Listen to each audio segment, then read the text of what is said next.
بسم اللہ الرحمن الرحیم الحمد للہ رب العالمین والصلاة والسلام علی سید الانبیاء والمرسلین سیدنا و مولانا محمد وعلی آلہ واصحابہ اجمعین۔ السلام علیکم ورحمۃ اللہ وبرکاتہ۔ میرے بزرگان محترم، عزیز دوستو اور معظم مکرم ماؤں، بہنوں اور بچوں اور بچیوں، میں آپ کو اس دین اور دنیا کے پروگرام میں اور اس سیشن میں آپ کو خوش آمدید کہتا ہوں، اور الحمدللہ اللہ تعالیٰ نے ہمیں ایک مرتبہ پھر اس پروگرام میں دین کی بات کہنے اور سننے کی توفیق عطا فرمائی۔ اللہ تعالی ہمیں اس پر عمل کرنے کی بھی توفیق عطا فرمائے، اور اللہ تعالی کہنے والے اور سننے والوں کو سمجھ اور اس پر عمل کرنے کی توفیق عطا فرمائے، اور اس کے ساتھ ساتھ ہمیں اخلاص نصیب کرے کہ اللہ تعالی نے اعمال کا دار و مدار نیتوں پر رکھا ہے۔ ہماری نیتیں درست ہوں گی تو انشاءاللہ اللہ تعالی ہمارے اعمال کو قبول فرمائیں گے، اور اس کا اللہ تعالی ہمیں اجر عطا فرمائیں گے۔ اللہ تعالی ہماری جتنی بھی دینی دنیاوی فلاحی خیر کے کام ہیں ان کو قبول فرمائے، ان میں برکت عطا فرمائے۔ آج ہم ایک ایسے موضوع کی طرف جا رہے ہیں کہ اس میں وہ ایک بہت ہی اہم موضوع ہے، اور اکثر اس کو زیادہ تر توجہ نہیں دی جاتی، یا توجہ اگر دی بھی جاتی ہے لیکن اس کے ساتھ کچھ ایسے امور جن کی وضاحت بہت ضروری ہوتی ہے اور ہونی چاہیے، عوام الناس کے لیے، عام لوگوں کے لیے نہیں کی جاتی، یا ان کو یہ میسر نہیں ہوتی۔ تو یہ موضوع اور اس کے ساتھ جو اہم دوسرے سوالات اور شکوک و شبہات اور کچھ غیر واضح جو امور سامنے آتے ہیں، ان کی تھوڑی سی وضاحت کرتے چلیں گے۔ تو سب سے پہلے میں جو آج جس موضوع پہ بات کر رہا ہوں اور اس کی اہمیت پر اور اس کی جو انتہائی اشد ضرورت پر، وہ دعا ہے۔ اللہ تعالیٰ سے دعا کرنا، مختلف دعائیں یاد کرنا، مختلف جو ادعیہ، جو دعوات ہیں، آیات ہیں، ان کا پڑھنا، اللہ تعالیٰ کے نام نامی کا ورد کرنا، ذکر کرنا، آیات کریمہ اور دوسرے قرآن کریم کی جو آیات ہیں ان کا پڑھنا، کسی مقصد کے لیے، کسی بیماری سے نجات حاصل کرنے کے لیے، اولاد کے حصول کے لیے، مشکل کے آسان ہونے کے لیے، قرض کے ختم ہونے کے لیے، اور قرض کی ادائیگی کے لیے، اسی طرح فقر و تنگ دستی سے نجات حاصل کرنے کے لیے، مصیبتوں اور پریشانیوں سے نجات حاصل کرنے کے لیے، طرح طرح کی انسانی جو بیماریاں ہیں، خواہ وہ ذہنی بیماری ہوتی ہے، روحانی بیماریاں ہوتی ہیں، جسمانی بیماریاں ہوتی ہیں، ان سے نجات حاصل کرنے کے لیے اور شرور و فتن سے بچنے کے لیے، شیاطین کے وسوسوں سے بچنے کے لیے جنات کے اثرات سے بچنے کے لیے، جادو کے اثرات سے بچنے کے لیے، شریرین کے شر سے بچنے کے لیے، مفسدین کے فساد سے بچنے کے لیے، اور اس کے ساتھ ساتھ یہ کہ حاسدین کے حسد سے بچنے کے لیے ہم دعائیں پڑھتے ہیں، قرآن کریم کی آیات پڑھتے ہیں، احادیث رسول اللہ صلی اللہ علیہ وسلم میں مذکورہ مسنون دعائیں پڑھتے ہیں۔ اس کے بارے میں اور اس کا پس منظر اور دعا کی اصل اہمیت، اس کے بارے میں آج کچھ عرض کرنا ہے، اور انشاءاللہ کوشش کریں گے کہ 2-3 سیشن میں، ہو سکتا ہے 2 سیشن میں ہو، قرآن کریم کی جو اہم صورتیں ہیں ان کے خواص اور خاصیتیں، اور کن کن مقاصد کے لیے پڑھیں گے تو اللہ تعالیٰ ان مقاصد میں کامیابی نصیب کریں گے، اور احادیث رسول اللہ صلی اللہ علیہ وسلم سے ثابت دعائیں، مسنون دعائیں، جن کے ذریعے سے اللہ تعالیٰ جو ہے ہماری مشکلات کو آسان کرتے ہیں، اور اللہ تعالیٰ ہمیں مصیبتوں سے نجات دلاتے ہیں، پریشانیوں سے نجات دلاتے ہیں، اور اس کے ساتھ ساتھ بیماریوں سے نجات دلاتے ہیں، وسوسوں سے نجات دلاتے ہیں، اس کے بارے میں بھی بات کریں گے۔ تو سب سے پہلی بات جو میں یہ عرض کرنا چاہتا ہوں وہ ہے دعا کی اہمیت۔ دعا کیا ہے؟ کسی کو پکارنا، اور ہم اسلامی اصطلاح میں جب دعا کا ذکر کرتے ہیں، اس سے مراد یہ ہوتا ہے کہ اللہ تعالیٰ سے، اللہ تعالیٰ کے حضور اپنے مقاصد کے لیے، اپنی نیک مقصد کے لیے دعا کرنا، التجا کرنا، خواہ وہ نمازوں کے بعد ہو، خواہ وہ اذان کے بعد ہو، خواہ کسی اور وقت میں ہو۔ یہ دعا ہے کہ اللہ تعالیٰ سے ہم مانگتے ہیں، ہر وقت مانگتے ہیں، ہر شے مانگتے ہیں، ہر چیز مانگتے ہیں، اپنی ضروریات کو مانگتے ہیں، اور اللہ تعالیٰ کو پکارتے ہیں۔ اور دعا ایک ایسی چیز ہے کہ اللہ تعالیٰ اس کے ذریعے سے انسانوں کو عطا کرتے ہیں، اور مانگنا ہے تو مانگنے پر اللہ تعالیٰ خوش ہوتے ہیں، توبہ کرنا ہے، اپنی غلطیوں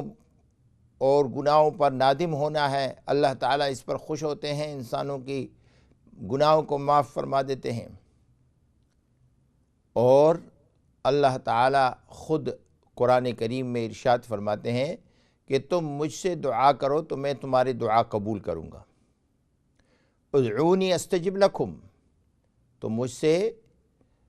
دعا کرو اور مجھ سے طلب کرو، مجھ سے اپنی ضروریات کا طلب کرو، اپنی حاجات کا طلب کرو، مصیبتوں کے ہٹانے کے لیے دعا کرو، درخواست کرو، پریشانیوں اور بیماریوں کو ہٹانے کے لیے دعا اور درخواست کرو، تو استجب لکم، میں تمہاری دعاؤں کو قبول کروں گا۔ اور خود رسول اللہ صلی اللہ علیہ وسلم سے جب پوچھا گیا کہ ہم کیسے اللہ تعالیٰ کو پکاریں، تو اللہ تعالیٰ نے سورۃ بقرہ میں جہاں رمضان کا بیان ہے وہاں دعا کا بھی ذکر ہے، وَإِذَا سَأَلَكَ عِبَادِي عَنِّي فَإِنِّي قَرِيبٌ أُجِيبُ دَعْوَةَ الدَّاعِ إِذَا دَعَانِ فَلْيَسْتَجِيبُوا لِي وَلْيُؤْمِنُوا بِي، کہ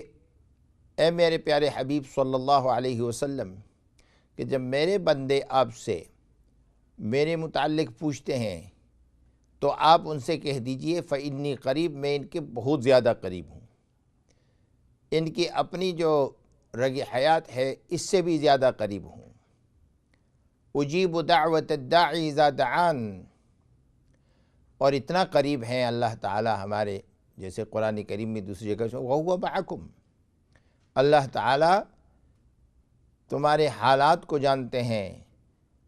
تمہارے اچھے برے کو جانتے ہیں، اور تو کیا تمہارے دل میں، ہمارے دل میں جو ہم سوچتے ہیں، فکر کرتے ہیں دل و دماغ کے اندر، اللہ تعالیٰ اس کو بھی جانتے ہیں، اسرار کو جانتے ہیں۔ یعلم ما تسرون وما تعلنون، جن چیزوں کو تم ظاہر کرتے ہو، جن چیزوں کو تم دل میں چھپاتے ہو، اللہ تعالیٰ اسے جانتے ہیں۔ اللہ تعالیٰ سے کوئی چیز مخفی نہیں ہے۔ آج کل ہمارا یہ خیال ہوتا ہے کچھ لوگوں کا کہ وہ اپنے کلیورنس اور عقل مندی کو جو ہے لاتے ہیں اپنے ذہن کے اندر۔ شیطان ان کے ذہن میں یہ بات ڈالتا ہے کہ تم تو بڑے عقل مند اور ہوشیار ہو، لہٰذا دوسرا آدمی نہیں جانتا تو اس کو کسی طریقے سے دھوکہ دیا جائے، رشتہ داروں کو دھوکے دیے جائیں، جھوٹ بول کر کے بھائیوں کو، عزیزوں کو، اقارب کو، اولاد کو، دوسروں کو، اور یا سودا بیع و شراء میں، خرید و فروخت میں کسی سے کوئی چیز مخفی رکھی جائے اور اس کو دھوکہ دیا جائے، تو ہم یہ سمجھتے ہیں، اور جو آدمی یہ کرتا ہے وہ یہ کہتا ہے کہ یہ گاڑی اس میں تو اتنے نقصانات تھے، میں نے دوسرے پر بیچ دی ہے اس کو بتائے بغیر، یا وہ یہ کہتا ہے کہ میں نے تو یہ کمال کر دیا۔ یہ اسے خیال نہیں ہوتا، یہ ہماری ایمان کی کمزوری ہوتی ہے کہ ہم یہ سمجھتے ہیں کہ شاید نعوذ باللہ ثم نعوذ باللہ اللہ تعالیٰ کو ان چیزوں کا شاید علم نہیں ہے۔ اللہ تعالیٰ تو ان ساری چیزوں کو جانتے ہیں، اور دل میں ہم جو کوئی خیالات کرتے ہیں، کسی سے حسد کرتے ہیں، بغض کرتے ہیں، کینہ کرتے ہیں، اللہ تعالیٰ کو وہ بھی معلوم ہے، اور اللہ تعالیٰ اس کو جانتے ہیں۔ اسی کا اثر ہوتا ہے ہمارے اعمال میں، ہمارے گھروں کے تعلقات میں۔ گھروں میں محبت اس لیے نہیں ہوتے کہ ہمارے دل صاف نہیں ہوتے، مسجدوں میں محبتیں اس لیے نہیں ہوتی ہیں کہ دل صاف نہیں ہوتے، اور بڑی افسوس کے ساتھ کہنا پڑتا ہے کہ ماشاءاللہ نیک دیندار متقی پرہیزگار تہجد گزار جو ہے وہ مسجدوں میں آئیں گے اور بیٹھ کر کے ایک تو مسجد کے آداب کے خیال نہیں ہوں گے، دوسرا یہ کہ ایک دوسرے کے ساتھ غیبت فضول باتیں کریں گے، جس کی وجہ سے فرمایا کہ اللہ تعالیٰ جو ہے فرشتوں کے ذریعے سے ایسے لوگوں کے لیے ندا و پکار ہے۔ جو حدیث ہے کافی لمبی ہے، مختصراً یہ کہ اس کو آخر میں اس شخص کو جو باتیں کرتا ہے اس قسم کی اور مسجد کے آداب کا خیال نہیں رکھتا، اسے کہتے ہیں خدا کے دشمن چپ ہو جا۔ اللہ تعالیٰ ہم سب کو اس مصیبت سے، اس عذاب سے نجات دلائے۔ تو خیر، میں یہ عرض کر رہا تھا کہ اس بات کا یقین کیا جائے، اللہ تعالیٰ ہمارے دلوں میں اس بات کا یقین بٹھا لے کہ اللہ تعالیٰ ہماری ہر بات کو، ہر پریشانی کو، ہر مصیبت کو، ہر حاجت کو، ہماری غربت، تنگ دستی، فقر، بیماری، ہر مصیبت کو اللہ تعالیٰ جانتے ہیں۔ ہمارے دلوں کے جو راز پوشیدہ ہیں ان کو بھی جانتے ہیں، اور جو ہمارے گھروں میں خزانوں میں پڑے ہوئے ہیں وہ بھی جانتے ہیں، اور جو ہمارے بینکوں میں پڑے ہوئے وہ بھی جانتے ہیں،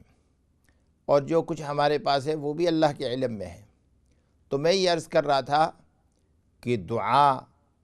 اللہ تعالیٰ یہ ارشاد فرماتے ہیں اجیب دعوت الداعی اذا دعان، میں جب بھی دعا کرنے والا مجھے پکارتا ہے میں اس کی پکار اور ندا کا جواب دیتا ہوں۔ اجیب دعوت الداعی اذا دعان، اللہ اکبر۔ اللہ تعالیٰ کبھی بھی، جیسے حدیث میں آتا ہے کہ دعا رد نہیں کی جاتی، اللہ تعالیٰ دعا کرنے والے کی دعا کو قبول فرماتے ہیں، خصوصاً مظلوم کی دعا، جس کے اوپر ظلم کیا جائے، مظلوم کی دعا سے ڈرنا چاہیے، اور اس لیے رسول اللہ صلی اللہ علیہ وسلم نے اس پہ بڑی تاکید کی ہے کہ مظلوم کی دعا سے ڈرو، اس لیے کہ مظلوم جب دعا کرتا ہے تو اللہ تعالیٰ اسے فوراً قبول فرماتے ہیں، اور جو لوگ ظلم کرتے ہیں ان کو ان کے ظلم کی سزا اور ان کے ظلم کا بدلہ وہ بہت جلد دے دیا جاتا ہے، دنیا میں بھی اور آخرت میں بھی۔ اللہ تعالی ہم سب کو ظلم سے فرمائے۔ دوسری یہ کہ والدین کی دعا قبول ہوتی ہے، بد دعا بھی اور دعا بھی۔ اللہ تعالی ہم سب کو والدین کی بد دعا سے محفوظ رکھے اور امن میں رکھے، اور اللہ تعالی ہم سب کو اپنے والدین کی دعا کا مستحق ٹھہرائے۔ ہم سے اللہ تعالیٰ ان کی خدمت لے، ان کی خدمت کرنے کی توفیق عطا فرمائے، ان کی سختی، ڈانٹ اور ان کی جو ہے وہ سب برداشت کرنے کی توفیق عطا فرمائے۔ ان کی دعائیں بے شک جیسے نبی صلی اللہ علیہ وسلم نے ہمیں بتایا کہ بلا کسی حجاب کے قبول ہوتی ہیں، اللہ تعالیٰ قبول فرماتے ہیں۔ اس لیے اولاد کے لیے بد دعا نہیں کرنی چاہیے، کیونکہ وہ جب انسان اولاد کے لیے بد دعا کرتا ہے اللہ تعالیٰ اسے قبول کر لیتے ہیں۔ اللہ تعالیٰ ہم سب کی حفاظت فرمائے والدین کی بد دعا سے۔ تو میں یہ عرض کر رہا تھا کہ دعا کے بارے میں ہم بات کر رہے ہیں کہ دعا ایک انتہائی اہم عمل ہے۔ دعا خصوصاً ایسے اوقات میں کرنا جب کہ اکیلا ہو انسان۔ اجتماعی دعا میں دعا کی جاتی ہے، اس پہ آمین کیا جاتا ہے، ہاتھ اٹھائے جاتے ہیں، اور میں یہ آگے بتاؤں گا کہ ہاتھ اٹھانا کیوں ہے، کہاں ہے اور کس وجہ سے ہے، اس کا بھی حدیث میں ذکر ہے۔ اور اجتماعی دعا جو ہے اس میں اور زیادہ قبولیت ہوتی ہے، لیکن جو اکیلے میں دعا اور رات کے پچھلے پہر میں دعا کی جاتی ہے، اور میں آپ کو آگے دعا کے اوقات بھی بتاؤں گا کہ کون کون سے اوقات رسول اللہ صلی اللہ علیہ وسلم نے دعا کی قبولیت کے بتائے ہیں۔ تو وہ جو اکیلے کی دعا ہوتی ہے اس میں اللہ تعالیٰ کے ساتھ ایک تعلق قائم ہوتا ہے، ایک قربت نصیب ہوتی ہے، اور ایک ایسا تعلق کہ انسان اللہ کی ذات پر انسان کا یقین میں اضافہ ہوتا ہے۔ اللہ کے ساتھ تعلق اور اللہ کے ساتھ جو ہے وہ ربوبیت اور عبودیت کا کہ اللہ میں تیرا بندہ ہوں، میں گناہ گار ہوں، خطا کار ہوں، سیاکار ہوں، تو مجھے معاف کر دے، اللہ تعالیٰ اس کے ذریعے سے معاف فرماتے ہیں۔ یہ جو ایک راز کا تعلق قائم ہو جاتا ہے بندے اور رب کے درمیان، اللہ تعالیٰ اور ان کے بندوں کے درمیان، تو یہ ایک راز کی بات ہے کہ اکیلے میں دعا کرنا، گڑ گڑانا۔ پھر دعا کے آداب کیا ہیں، کیسے کی جائے، کیا کہا جائے دعا سے پہلے۔ دعا ایک اہم عبادت ہے۔ ایک حدیث میں تو یہ آیا کہ دعا عبادت کا نچوڑ ہے، یا عبادت کا جس کو آؤٹ کم کہتے ہیں کہ اس کا خلاصہ ہے، اس کا نتیجہ ہے، اس کا انعام ہے۔ اور ایک حدیث میں آپ نے یوں بھی فرمایا کہ دعا ہی عبادت ہے۔ مطلب یہ ہے کہ دعا از خود عبادت ہے، اس معنی میں کہ انسان کو اللہ کے قریب کر دیتی ہے، اس میں بندگی کی ایک نوعیت ہے۔ تو جہاں دعا مانگنا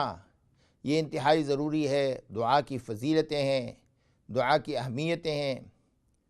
قرآن کریم میں اللہ تعالیٰ نے جگہ جگہ اپنے انبیاء علیہ الصلوات و تسلیم کا ذکر کیا کہ انہوں نے کیسے دعائیں مانگی۔ حضرت ابراہیم علیہ السلام کی دعا، حضرت زکریا علیہ السلام کی دعا، حضرت نوح علیہ السلام کی دعا، حضرت یونس علیہ السلام کی مچھلی کے پیٹ میں دعا، اور اس طرح دوسرے کئی جو ہے احادیث میں کئی واقعات آئے ہیں۔ حضرت یعقوب علیہ السلام کی دعا، تو یہ دعائیں ہیں ساری۔ اور حضرت عیسیٰ علیہ السلام کی، حضرت موسیٰ علیہ السلام کی، تو یہ سارے یہ قرآن کریم میں اللہ تعالیٰ نے اس لیے ذکر کیے ہیں کہ دعا کی اہمیت سے انکار نہیں کیا جا سکتا، اور یہ ہمارے لیے اس لیے ذکر کیے ہیں کہ کچھ لوگ جو یہ دعویٰ کرتے ہیں کہ ان کا علم بہت زیادہ ہے، ان کو شکوک و شبہات ہو جاتے ہیں،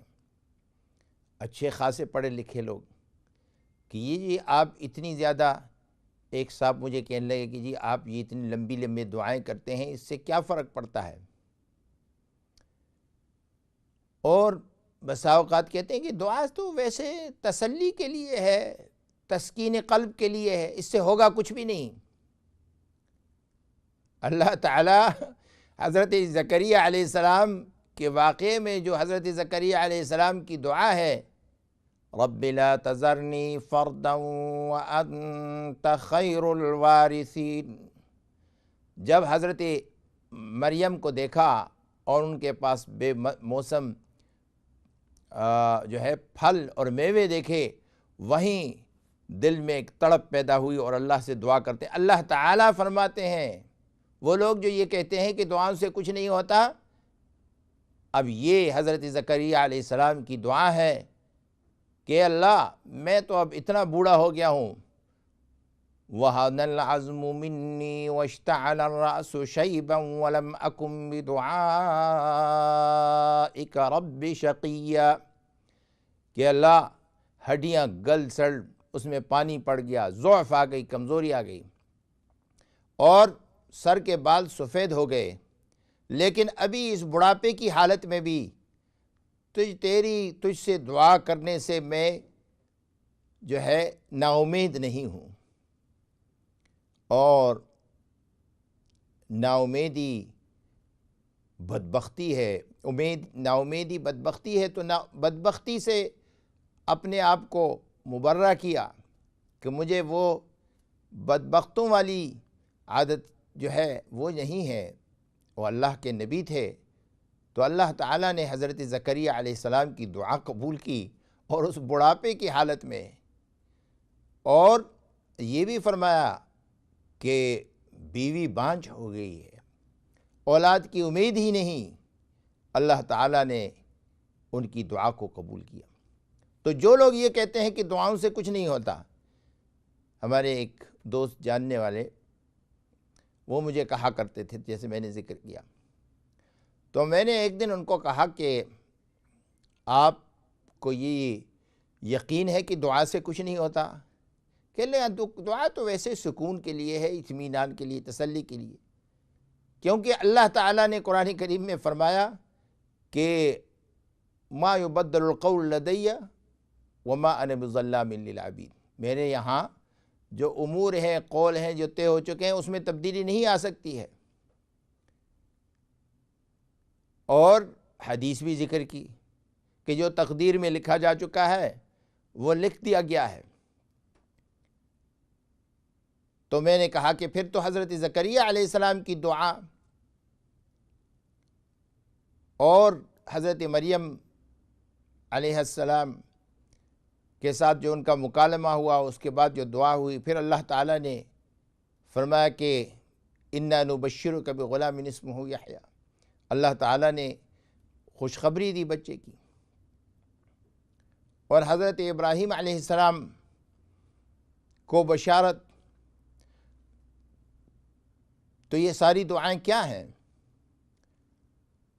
تو بڑے حیران رہ گئے۔ ایک دن کہنے لگے کہ خواب ویسے ہی ہوتے ہیں، ان کی کوئی حقیقت نہیں ہوتی۔ میں نے کہا استغفر اللہ، قرآن کریم میں ذکر ہے بادشاہ نے خواب دیکھا۔ پیغمبر کا خواب تو بے شک وحی ہوتا ہے، اللہ تعالیٰ کے ایک انبیاء جو ہوتے ہیں علیہم الصلوات والتسلیم۔ تو میں نے کہا کہ دیکھیں یہ واقعہ، تو یہ اصل میں دعا، میں یہ عرض کر رہا تھا کہ دعا جو ہے یہ انتہائی اہم اور ضروری عمل ہے۔ اس سے جو لوگ محروم ہیں وہ بڑے ہی بدقسمت ہیں۔ تو دعائیں کرنا، وظائف کا پڑھنا، قرآن کریم کی مختلف صورتوں کو مختلف ایام، اوقات اور جو ہے دنوں میں پڑھنا، یہ احادیث رسول اللہ صلی اللہ علیہ وسلم سے ثابت ہے۔ تو اس کے بارے میں ہم انشاءاللہ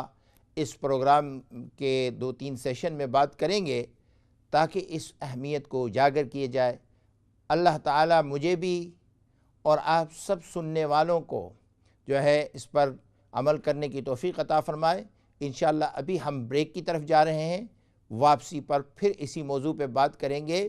کہ یہ کیسے ہو سکتا ہے، کیا ہو سکتا ہے، دعا سے کیا کچھ ہو سکتا ہے، کیا کچھ نہیں ہو سکتا۔ قرآن اور حدیث کی روشنی میں انشاءاللہ بات کو آگے بڑھائیں گے۔ السلام علیکم ورحمۃ اللہ وبرکاتہ۔